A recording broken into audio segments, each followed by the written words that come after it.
The rooster crowed before dawn, but I was already awake, sitting on the edge of my mat, holding a photograph with a hand that trembled more than it used to. Outside, the village stirred with the familiar sounds of morning women sweeping, goats bleating, and the iron clang of pots beginning their dance over open fire. But my world was frozen in a time that I never truly escaped from. His eyes stared back at me from the crumpled photo, so alive, so unaware of the truth I carried every day for 5 years, a son he never knew, a truth I buried so deep, even the gods might have forgotten if not for the boy's eyes that mirrored his exactly. Tay was stirring too, rubbing his eyes and dragging his tiny feet across the red clay floor toward me, his arms stretched for warmth. He always woke early, perhaps sensing the quiet heaviness in my chest. His hair curled in the same way his father's used to when it rained, and he didn't care to cover his head. His lips, his lashes, even his laugh, all echoes of the man I once loved more than breath,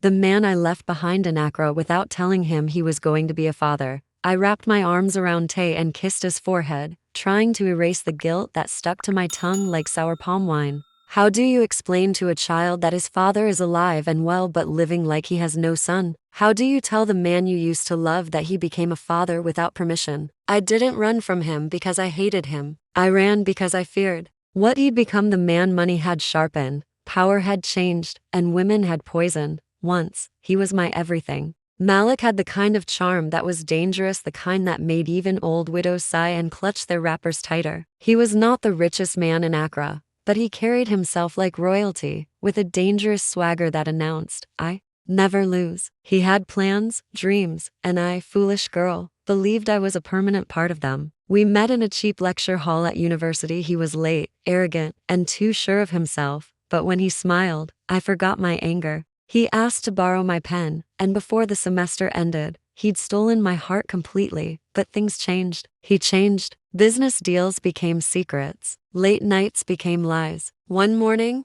I found a gold bracelet under his pillow, too feminine, too delicate, and too unfamiliar. He swore it was a gift for me, but I had never seen it before. I said nothing. I stayed. Love can blind a woman until it breaks her. And I broke when I found out I was pregnant and caught him kissing another woman in the back seat of a black Mercedes he swore wasn't his. I didn't tell him. I couldn't, not because he didn't deserve to know, but because I didn't trust the man he had become. I packed my things and left the city under the cover of darkness. I returned to my late mother's village, a forgotten place nestled between cocoa trees and stubborn hills where no one asked too many questions, and I could pretend the world beyond the trees no longer existed. But the world has a way of knocking, even when you refuse to open the door. Now, 5 years later, Malik's name was buzzing on every woman's lips again, not as a lover this time, but as a man with power, wealth, and enemies. He was making headlines in Accra. Some said he was building a hospital.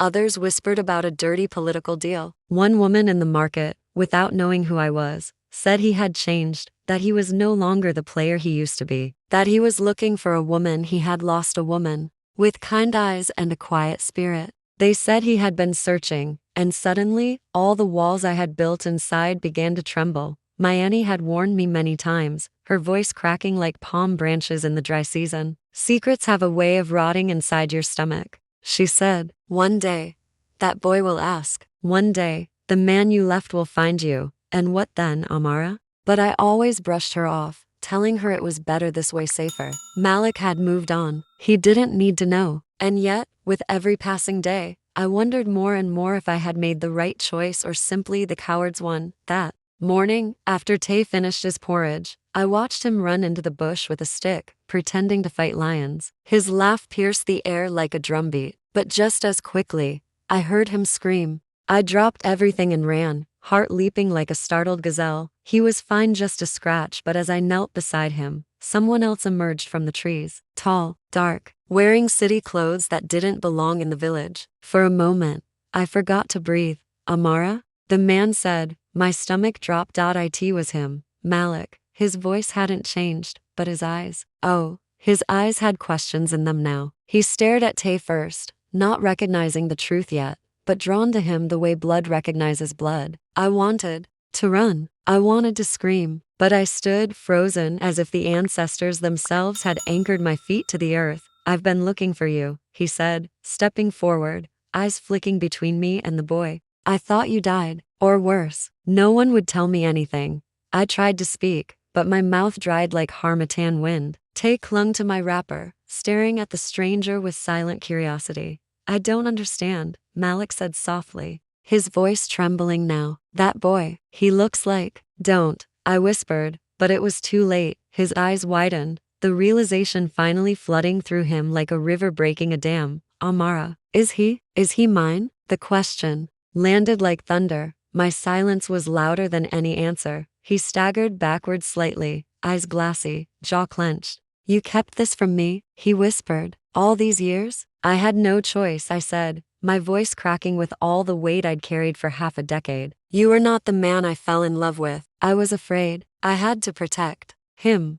I deserve to know, he said, his voice rising with emotion. He's my son, Amara, my blood.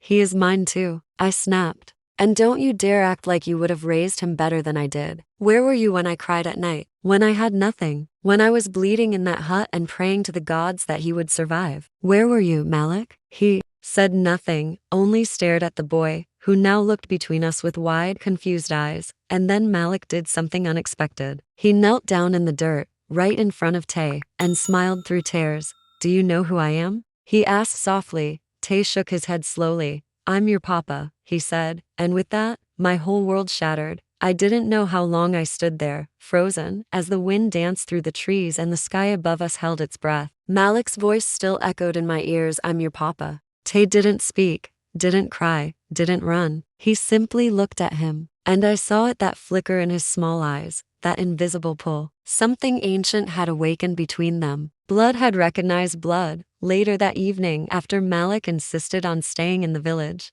after he bought mangoes for the children and shared stories with the elders like a man trying to earn back time, we sat alone behind the hut, under a sky so full of stars it felt like the gods were watching us. The fire crackled, the night was warm, and silence stretched between us like a bridge made of smoke and shame. I should hate you, he said, not looking at me. But I don't.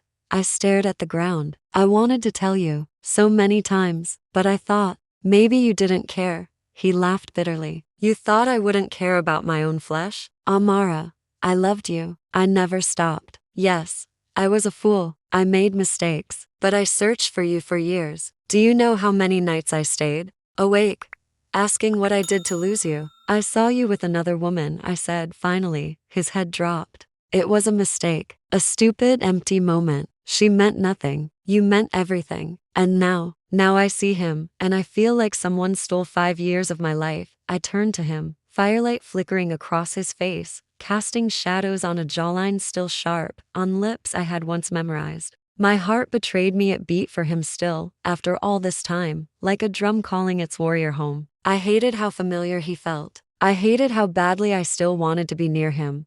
I didn't know if the man I loved still existed, I said, quietly, but tonight, I saw glimpses. In the way you knelt, the way you looked at him, at me. He moved closer, not fast, not greedy, just close enough that I could feel his breath on my skin. His fingers brushed mine, and the fire inside me roared to life again. I should have pulled away. I didn't. I want him to know me, he whispered, voice thick with emotion. But more than that, Amara, I want you back, both of you. I want to build a life I should have built years ago. Let me come home. Let me make it right.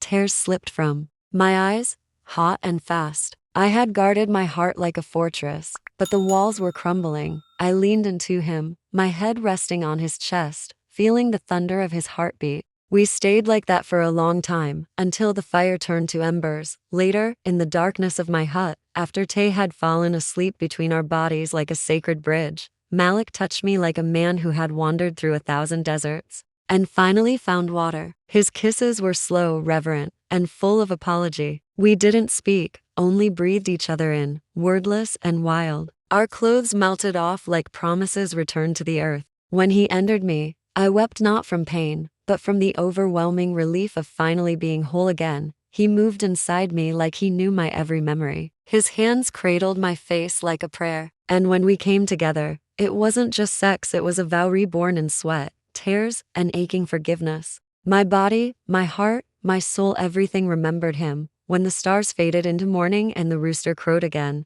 I opened my eyes and saw him lying beside me, Tane nestled in his arm, their faces touching like mirror images. I had spent 5 years hiding the truth, but in one night, love came back, not perfect, not clean, but real. Sometimes, the deepest wounds return to the place they first bled so they can finally heal.